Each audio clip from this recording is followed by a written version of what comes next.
Bonjour à tous, c'est le jour de la grande interview aujourd'hui dans Smart Tech et je vais recevoir un des dirigeants de Alan Pépite, française, licorne. Ce sera Fabrice Tatt qui répondra à mes questions tout à l'heure. Et puis on aura rendez-vous avec le biomimétisme. Et là, on va découvrir un matériau ultra résistant inspiré de la nature. Mais d'abord, je propose qu'on parle de sport et d'intelligence artificielle, bien sûr. C'est tout de suite 3 questions à dans Smart Tech.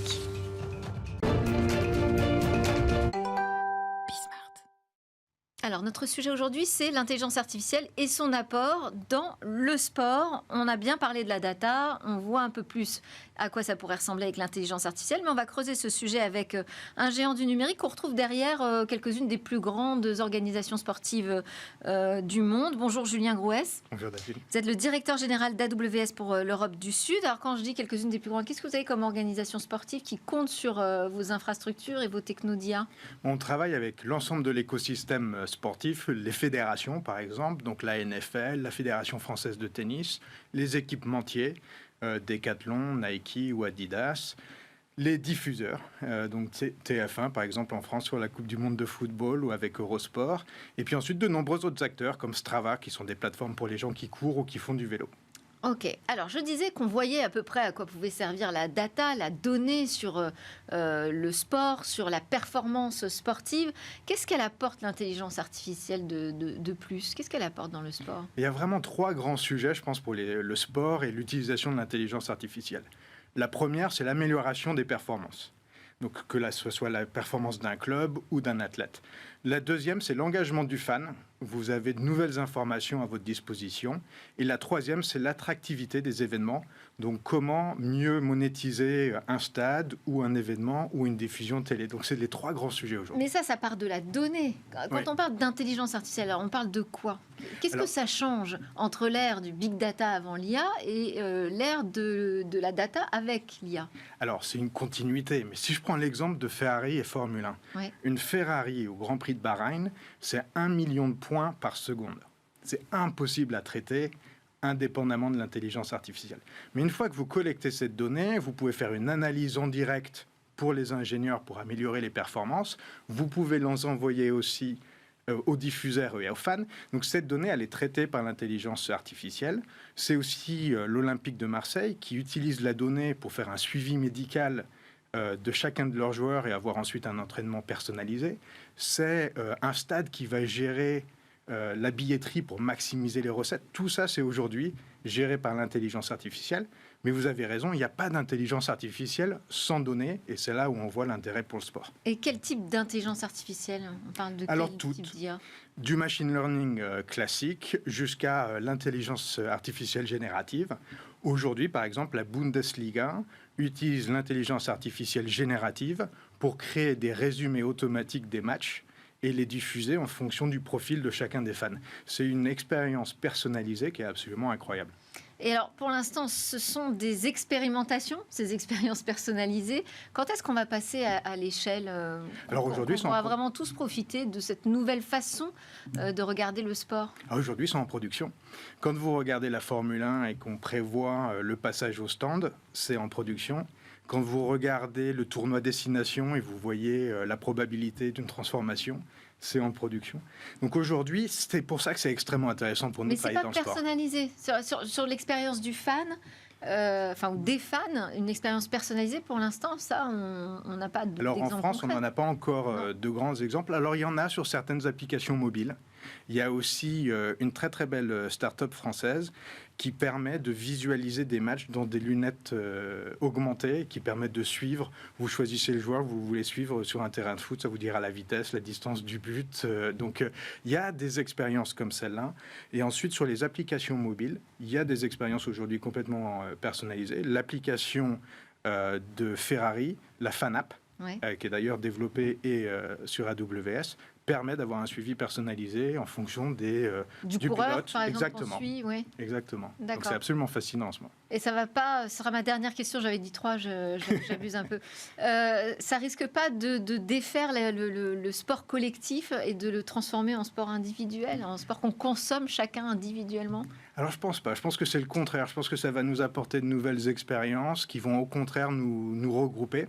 Je pense par exemple, il y a Il y a une technologie française, Touch to See, qui permet aux non-voyants d'aller voir un match de foot et de le suivre en braille avec des expériences tactiques. Donc, au contraire, ces technologies-là permettent, à mon avis, au plus grand nombre d'en profiter, puis parfois, grâce à l'IA, d'avoir une meilleure expérience du sport. Merci beaucoup, Julien Grouès, directeur général Europe du Sud d'AWS France. Merci de nous faire goûter ces nouvelles expériences. Allez, c'est l'heure de notre grand entretien. On reçoit Alan aujourd'hui dans Smart Tech.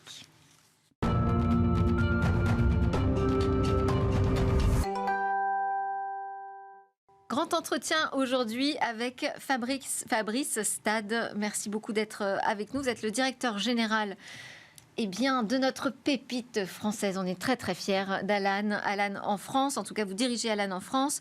Alan, comment est-ce que je pourrais présenter Alan? Est-ce que si je dis que c'est une mutuelle, c'est un peu abusif? Bonjour Delphine, un grand merci de me recevoir. Alan, c'est une complémentaire santé et prévoyance qui... C'est un peu différent de mutuelle, ça? C'est la même chose. Mais qui a la particularité d'investir énormément dans la technologie et dans l'innovation, ce qui nous permet de proposer une expérience extrêmement large qui va d'une assurance la plus fluide, la plus rapide du marché, jusqu'à des services de santé très très personnalisés. Et en fait, notre mission chez Alan, c'est en quelque sorte de rendre des années en bonne santé à tous nos membres grâce à la technologie. Donc vous êtes d'abord une boîte tech avant d'être une entreprise du domaine de la santé? On se définit au croisement des deux. On utilise la technologie et notre cœur de mission, ça va vraiment être la santé qu'on essaie d'aborder de la manière la plus globale possible. Ok. Alors, je disais que vous êtes directeur général France d'Alan, mais en fait, vous faites partie de l'équipe fondatrice. Vous étiez là au tout début de l'aventure Alan. Oui, ça va faire bientôt 8 ans que je suis chez Alan. J'ai fait partie des débuts de l'aventure. Comment ça se passait au début? Comment est-ce que vous avez vu se construire une licorne française? Ça commence déjà par de belles rencontres. Les rencontres avec les deux cofondateurs, Jean-Charles Samuelian, Charles Gorintin, avec qui je partageais vraiment l'ambition de pouvoir révolutionner le monde de la santé en s'appuyant sur l'expérience assurantielle, qui est comme un socle extrêmement puissant, en s'entendant aussi sur des valeurs d'entreprise très différentes, faites de très grande transparence, faites de responsabilité distribuée. Et en commençant très petit, autour d'une table, dans un appartement, à 8 personnes, pour construire petit à petit cette entreprise. Et à ce moment-là, vous vous dites quoi? Il y a quelque chose à casser sur ce marché? Il y a un dysfonctionnement? Ça ronronne? On se dit qu'il y a un besoin de revoir probablement complètement l'approche de penser la santé, de revoir complètement les standards auxquels opère une assurance, et qu'il va falloir à la fois des outils technologiques et des compétences qui ne sont pas disponibles dans les organismes traditionnels. Donc voilà, une double opportunité, et nous qui la saisissons à ce moment-là. Et qu'est-ce qui fait, quel est le déclic, quel est le service qui fait que d'un seul coup, Alan devient une licorne? Je pense que c'est une succession de choses. Je pense que d'être extrêmement fort sur le cœur de l'expérience assurantielle, de rembourser en quelques secondes, quand vous allez par exemple chez un ostéo, on prend cet exemple parce que la Sécu n'intervient pas, vous prenez en photo votre facture, en quelques secondes vous êtes remboursé. Vous avez une fluidité de l'expérience qui est déjà extraordinaire, c'est une première étape, mais ensuite on arrive à accompagner nos membres sur des programmes de prévention très personnalisés, on arrive à les mettre en relation avec des professionnels de santé qui travaillent avec nous pour leur proposer des alternatives à des circuits de soins classiques. Et c'est l'ensemble de ces parcours-là qui font qu'aujourd'hui... Mais il n'y avait pas l'ensemble des services que vous proposez aujourd'hui n'existait pas au départ. Au départ. Non. Est-ce qu'il y en a un justement qui a fait la différence? Est-ce qu'on peut identifier vraiment un passage, l'âge de la maturité pour Alan?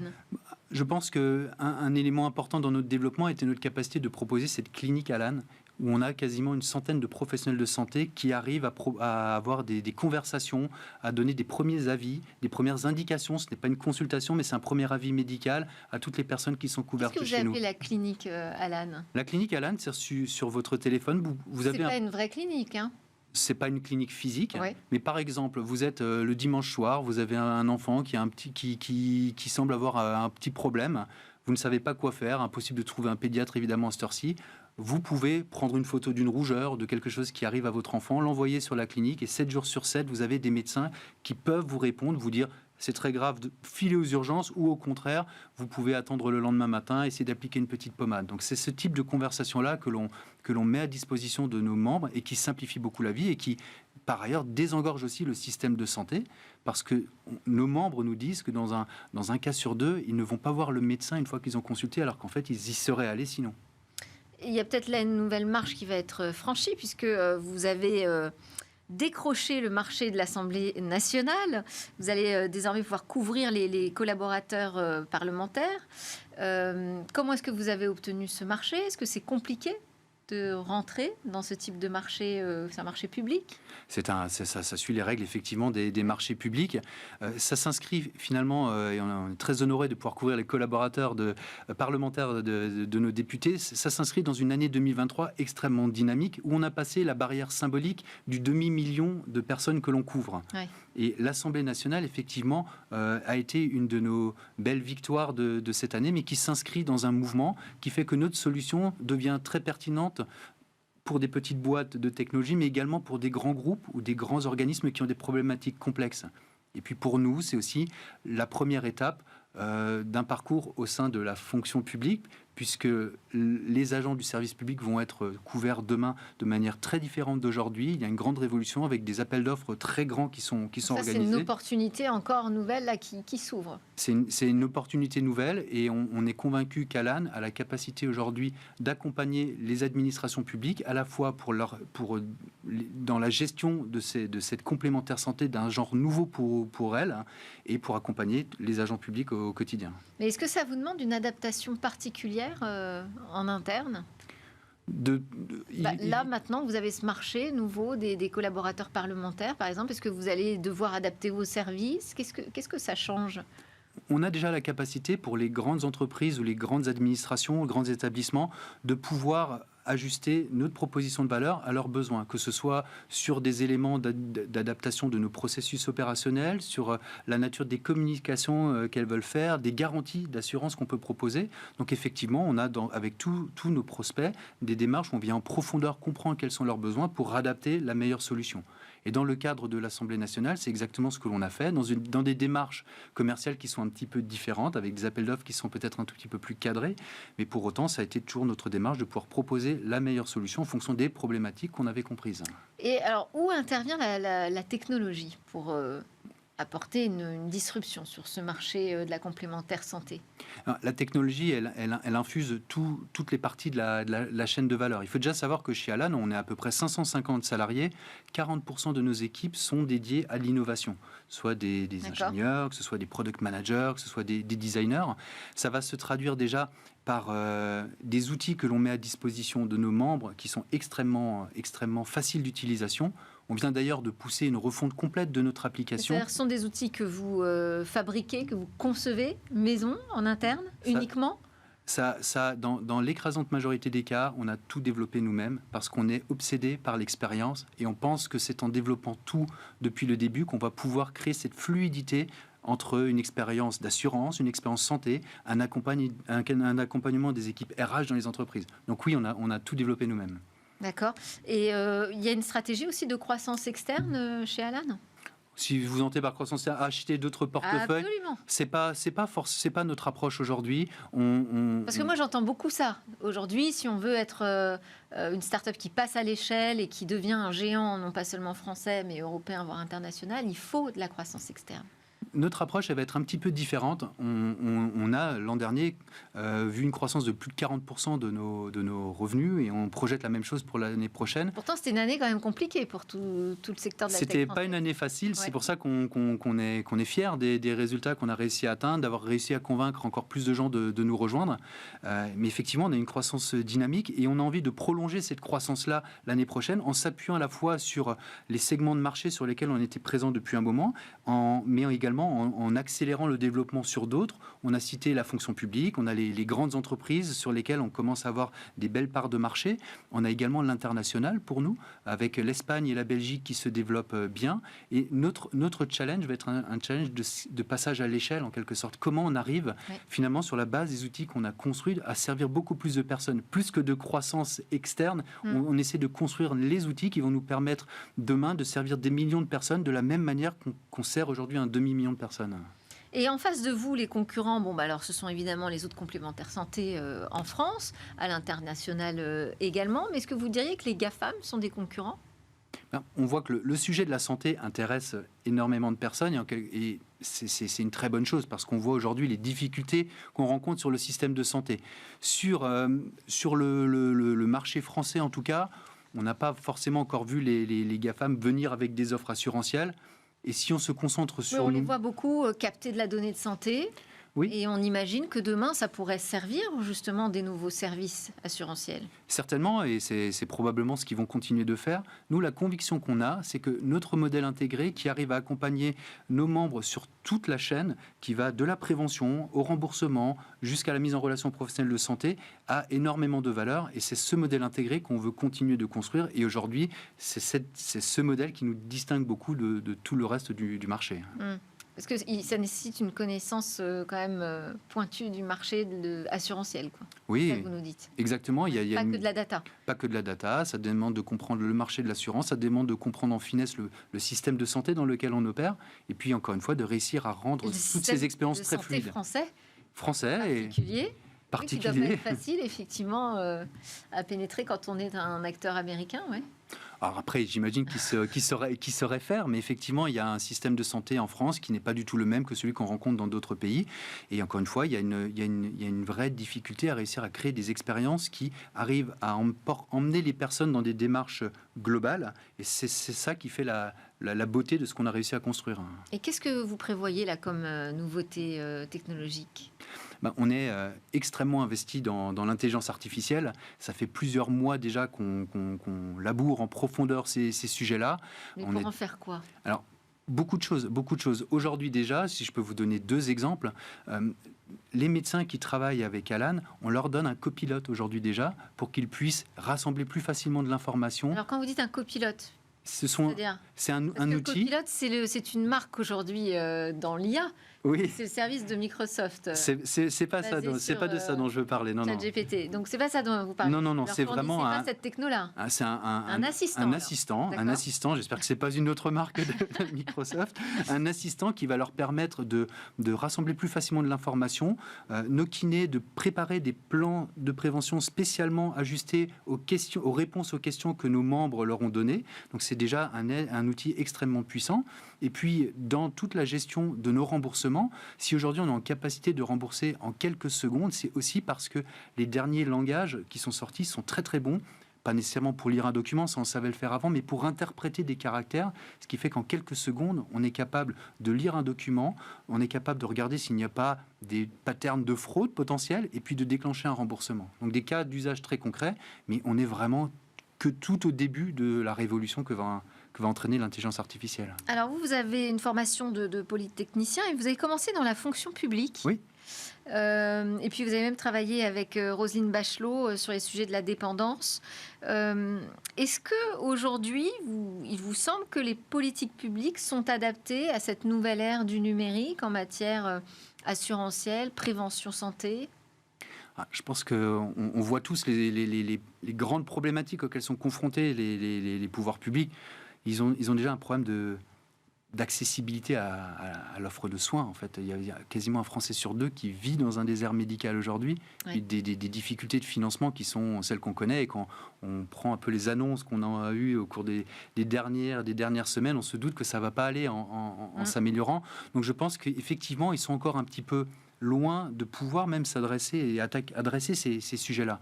Et c'est pourquoi moi je crois beaucoup en la complémentarité des modèles.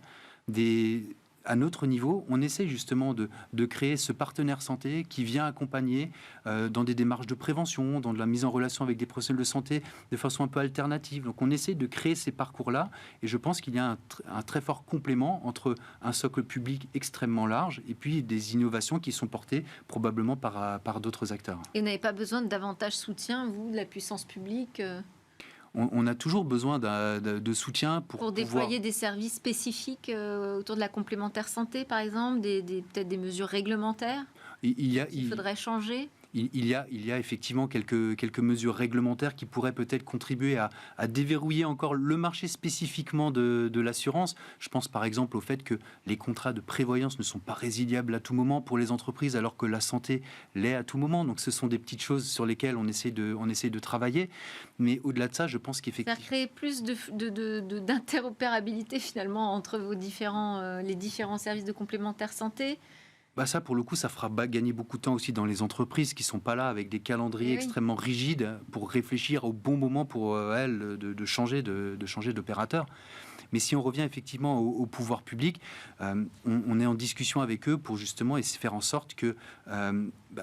on arrive chacun à délivrer le maximum de valeur. On a des questions d'interopérabilité entre nos systèmes, de partage encore peut-être plus fluide de la donnée demain, des sujets d'intérêt commun. On peut citer la fraude, par exemple, où sur certaines parties, on aurait aussi intérêt de travailler ensemble. Donc des vrais sujets sur lesquels on doit travailler ensemble.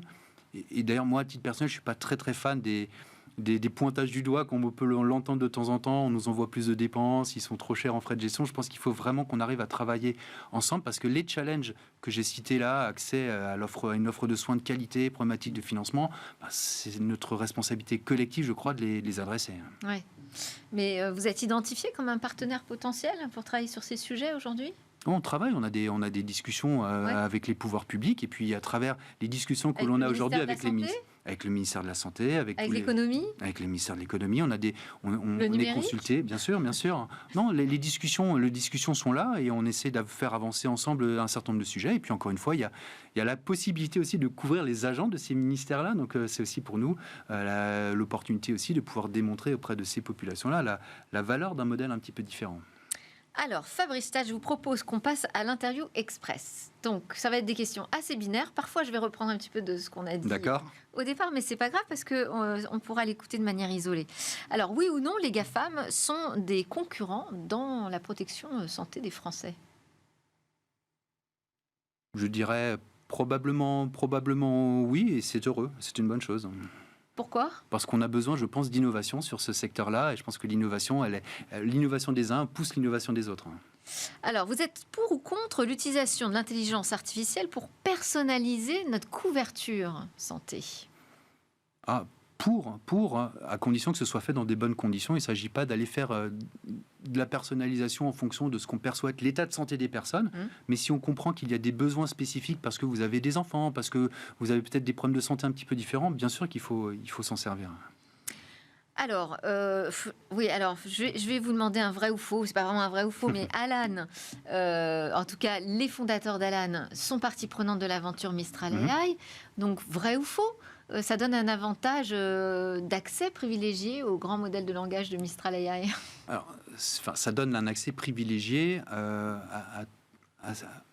ça nous donne des passerelles pour pouvoir travailler ensemble sur des sujets. Je ne crois pas qu'on ait un accès privilégié à des modèles, mais par contre, cette proximité et la capacité qu'on a aussi de pouvoir échanger avec ces personnes extrêmement qualifiées nous permet aussi, nous, de réfléchir aux produits et aux changements qu'on veut apporter basés sur l'intelligence artificielle. Vous aimez ou vous n'aimez pas quand vous apprenez que Mistral AI passe un partenariat avec Microsoft, que Microsoft rentre pour 15 millions au capital de Mistral AI. Vous vous dites là, la tech européenne c'est bien, passe à l'échelle, ou au contraire, c'est quand même ennuyeux ça, cet accord ? Moi, je leur fais confiance pour développer dans les bonnes conditions cette belle entreprise. Et je me félicite surtout qu'on peut avoir aujourd'hui en France une entreprise qui est capable de sortir des modèles à la vitesse à laquelle ils les ont sortis, et qui est basée à Paris et qui a réussi à faire venir des talents qui travaillaient avant chez d'autres. Bon, j'en ai une très courte, très rapide. Oui ou non, on va pouvoir mettre fin aux déserts médicaux grâce à la tech ? Oui, je pense. Vous y croyez ? Oui, j'y crois beaucoup. Et c'est ce qu'on essaie de faire déjà chez Alan. Merci beaucoup. C'était la grande interview de Fabrice Stade, directeur général France d'Alan. Allez, tout de suite, petit clin d'œil avec le biomimétisme.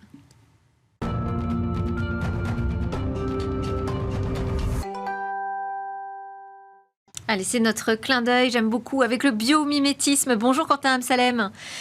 Bonjour. Merci de nous offrir à chaque fois ce regard sur la manière dont la nature peut nous inspirer des nouvelles façons de penser la techno. Vous êtes ingénieur projet senior en R&D bio-inspiré chez Bioxégie. Et aujourd'hui, on va parler, vous allez nous dire ce qui est intéressant dans les coquillages et la conque en particulier. Effectivement, je vais vous parler de la conque. La conque c'est le nom qu'on donne finalement à certains mollusques qui ont des très grosses coquilles. Vous savez, c'est ces coquilles coniques, torsadées. Certains les utilisent comme instrument de musique, qui ont un peu ce bruit de cornemuse. Bon, on va pas vraiment parler de leur intérêt sonore, mais plus de leur intérêt mécanique. Parce que c'est des coquilles qui sont extrêmement performantes mécaniquement parlant. Parce que finalement, c'est l'enveloppe protectrice, c'est l'armure du mollusque face à son environnement dans lequel il évolue. Donc, c'est elle qui va le protéger de chocs avec les cailloux, de l'érosion, avec les grains de sable qui sont très abrasifs, et aussi de prédateurs qui pourraient le croquer. Sachant que pour le mollusque, le but du jeu, c'est d'avoir une coquille très résistante, mais qui est aussi légère, pour pouvoir mieux se déplacer et qui lui demande peu d'énergie pour synthétiser cette armure. Et c'est finalement des propriétés qu'on cherche dans l'industrie pour créer des systèmes qui sont performants mécaniquement, mais aussi très légers, qui demandent peu de ressources à fabriquer pour faire des systèmes de protection individuelle, des casques, des armures ou même des pare-chocs pour l'automobile. Et donc, vous avez étudié la structure de la coquille. Expliquez-nous ce qui en fait un matériau intéressant. Le parallèle est là. La coquille, c'est l'armure, et nous, on a besoin de créer des armures. Et tout l'intérêt, c'est essayer de comprendre comment le mollusque fait pour être aussi performant. Et ça, c'est dû à plusieurs choses. La première, c'est le matériau qui constitue la coquille. Le matériau, c'est d'ailleurs les matériaux, parce que c'est une sorte de millefeuille, un matériau composite en millefeuille, des couches dures en aragonite. Donc l'aragonite, c'est du carbonate de calcium qu'on retrouve dans le calcaire, qu'on retrouve dans le marbre aussi. Donc un matériau très dur, mais aussi très fragile, qui dès qu'il y a une fissure, paf, il va se casser. Et donc un millefeuille de couches dures, mais aussi de couches molles, un matériau protéinique qui va lier ces couches dures. Et là, on voit que ce millefeuille, il y a plusieurs couches dans l'épaisseur de la coquille, des millefeuilles qui vont avoir du coup différentes orientations dans l'épaisseur de la coquille. Et ça va lui donner d'excellentes propriétés mécaniques, notamment en résistance à l'impact, parce que les coquilles de la conque sont 1000 fois plus résistantes que si on avait pris la résistance à l'impact de l'aragonite pure, donc ce matériau dur. Donc on voit là l'intérêt de l'agencement de la matière et pas que le matériau en tant que tel. Et comment est-ce qu'on peut transposer cette structure particulière sur un matériau fabriqué par l'homme ? C'est exactement la question que se sont posées des chercheurs du MIT. Alors, ils ne sont pas vraiment intéressés aux matériaux en tant que tels, mais plus à l'agencement de la matière, donc ces fameux millefeuilles de matériaux durs, matériaux mous. Et ce qu'ils ont fait, c'est que pour le matériau dur, ils ont pris un plastique, donc des plaques de plastique. Pour le matériau mou, ils ont pris du caoutchouc et ils l'ont agencé de la même manière que ce qu'on voit dans la coquille de la conque. Donc, on voit là ce millefeuille de matériaux durs, matériaux mous avec des orientations différentes. On voit là 0 degré, moins 45 degrés, plus 45 degrés. Et ça permet d'avoir d'excellentes propriétés de résistance à l'impact parce qu'ils ont mesuré un doublement des performances de résistance à l'impact comparé à s'ils avaient pris uniquement le plastique dur de même épaisseur et du coup un matériau continu. Donc on voit là tout l'intérêt de s'intéresser à des mécanismes biologiques et à des structures biologiques. Merci beaucoup Quentin Amsalem, donc ingénieur projet senior en R&D bio inspiré chez Bioxégie. Et merci à tous de nous suivre avec une grande fidélité. On se retrouve très vite dans Smart Tech sur Bismart en replay et en podcast.